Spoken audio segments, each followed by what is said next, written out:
What is up, English 10 students? Mr. Puckett here. I wanted to make a video for those of you who have been out this last week or so, or even 2 weeks, as we started The Stranger. It can be a tough book to dig into and find meaning in, just kind of like life. Anyways, we're going to put on our existentialist hat, our reading too much into symbolism hat for this in order to properly find meaning while examining this book. Again, this is for people who have missed my class the last 2 weeks, or if you want to just relive all the magical moments of Mr. Puckett talking about meaning in this, that's also welcome as well. But it's mainly intended for those of you who have been out. One thing you may have noticed about The Stranger as you've been reading the first part is that it is not very plot heavy. Not a lot happens. If you aren't looking deeply at it and looking for extra meaning or hidden meaning reading between the lines, then it's just kind of a story about a guy whose mom dies. He goes to the funeral, he goes on a date, he goes back to work, and he maybe helps this guy lure his girlfriend into an abusive trap. But really what we know about the book is it's written by this man on your screen right up there, Albert Camus. He's French. He's an existentialist. He's such an existentialist, in fact, that he refuses to call himself an existentialist because it doesn't have any meaning, and he's very existentialist. Right. Got it. So looking at this, we have to consider some of the tenets of existentialism to find meaning in it. First of all, existentialists believe that we are searching for meaning in a meaningless world. And that can sound depressing, I know, right? Existentialists believe that the universe has no meaning. That does sound depressing. However, you have to go the extra step, right? If you just believe that nothing has meaning and it's all meaningless and end sentence, you're a nihilist. You're not an existentialist. An existentialist is someone who believes that the universe has no meaning, but also that we individually must find our own meaning of life.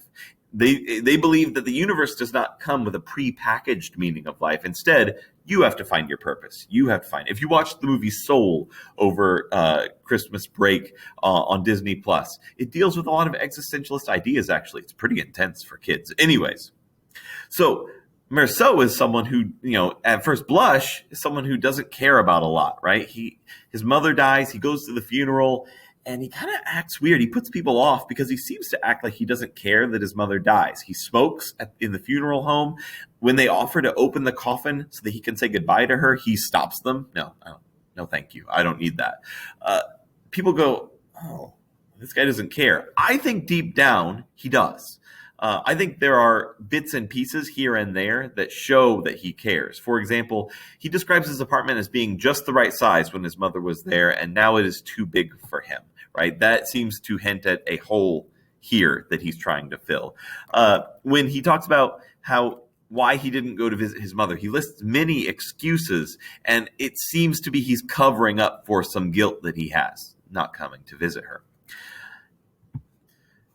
But the most convincing piece of evidence is at the end of chapter 2 when he's sitting in his apartment after his mother's funeral. He's returned back home. He's gone on a date, which is, you don't go on a first date after you buried your mother the day before. But anyways, he's sitting there and he's watching people walk by and he's drinking and he's like smoking, and he thinks to himself, it occurred to me that anyway, one more Sunday was over, that Mama was buried now, that I was going back to work, and that really nothing had changed.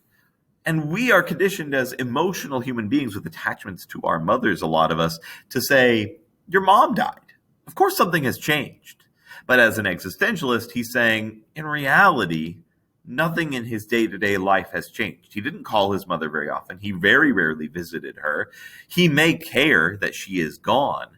However, as far as what he's going to do tomorrow, none of it's different because his mother is dead. As we move on to chapter 3, we also see some elements of absurdism. And if you don't remember what absurdism is, you might refer back to our notes from last week. Absurdism is the idea that all of the elements of society that we have, not just life, but society and our rules, are made up by humans and therefore are not meaningful. Rules are only meaningful if you decide that they have meaning. This also includes morality. things that are good or bad. Absurdists believe that our rules are irrational and are not fixed. For example, something that is illegal today might be legal tomorrow, as marijuana is legalized in a lot of states. Things that are good today might be considered bad tomorrow, and vice versa. Morality changes, laws change. Things that are okay in one situation are not okay in the other. A belching contest is a great time to let one rip. However, when you are having tea time with the queen, it is considered a faux pas. Anyway, we see this demonstrated in chapter 3 when we meet Meursault's neighbors. Meursault is an absurdist and an existentialist. He doesn't believe that morality and rules have real meaning in life, and he doesn't ascribe to a moral compass at all. He doesn't have a moral compass. It doesn't point north or south. It has no arrow on it. He does not have he doesn't seem to have a morality at all. And we see this through two of his neighbors. Salmano, who has a dog, who he spends all his time cursing and beating this poor little dog that has scabs, poor puppers. Celeste, he sees it with Celeste, and Celeste says, "That's pathetic." But Meursault doesn't care. He's not upset about it, but he's also not happy about it either. It's a thing that someone does, and it doesn't bother him one way or the other. An even more difficult example, or a more extreme example, is his neighbor Raymond. Raymond runs a prostitution ring, first of all. He's a morally objectionable idea, job or whatever. Also, his girlfriend, who may or may not be one of his prostitutes, is cheating on him, he believes, with very flimsy evidence, by the way. I'll get back to that some other time. Anyway, Raymond comes to Meursault with a plan. He's going to lure her back in, and then he's going to spit in her face and throw her out. And he says to Meursault, you wouldn't mind writing that letter, would you, to lure her back in? Basically saying, would you write this letter to take this young woman and lure her into an abusive ambush? And Meursault says, no, I won't mind. He says it with the same tone that you would offer to lend someone a pen, right? A very morally objectionable action, a flat out wrong action. But he's cool with it. He's like, that's fine. And we see this come to fruition in the very next chapter, right after Marie tells him that she loves him, or actually asks if he loves her. And she says, it doesn't matter, but I think that I don't. I'm not sure I do. But it doesn't matter. Again, true existentialist, right? Love doesn't have any meaning to Meursault, and therefore it doesn't matter.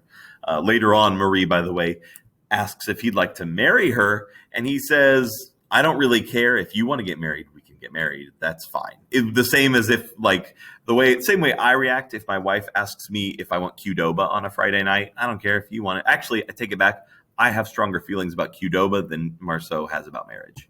Anyways, we see this come to pass later in this chapter, that when he and Marie are standing outside with a group of people outside Raymond's apartment, you can hear him abusing his girlfriend inside. They've called the police. Marie says, this is on page 36, Marie said it was terrible, and I didn't say anything. Again, he doesn't feel that strongly about it. This is something that's the rest of us, Camus is counting on us, the reader, to have a stronger sense of morality and to be shocked by this, right? It's the idea that morality is subjective, but we probably hold pretty strongly to our morals and therefore are going, how could this guy do this? And then later, when they go back inside to their apartment, they were making lunch. It says that Marie was no longer hungry. She's lost her appetite because she's so disgusted. But I ate almost everything, right? Meursault is like, you going to finish that? And he eats her lunch too because it does not bother him, right? Again, these are all examples of us seeing existential thought in the stranger. And that is the point of us reading it. Now, this video is meant for Friday. You are for today, or actually we're supposed to yesterday finish part 6. We're going to talk more about the end, part 1, chapter 6. We're going to talk more about the end of part 1 and the meaning that happens in another video or in class on Tuesday. I don't want to spoil it for you in case someone has not gotten to that point yet, and it is a truly shocking ending. If you have finished it, you're probably wondering, why did that happen? I don't understand. I don't get it. And just know you're supposed to be feeling that way. Anyways, email me if you have more questions about this stuff. I wanted to make this quick video to explain the basics of what we've been talking about in class, this sums up pretty much 3 different lectures that we've been giving in small parts as we've gone on. Please don't hesitate to stop by my office hours if you have more questions, or email me. Have a great long weekend, everybody. Go and honor Dr. MLK's legacy this weekend, and watch some Netflix and enjoy yourself, and go do something to help someone else. Have a great weekend, everyone.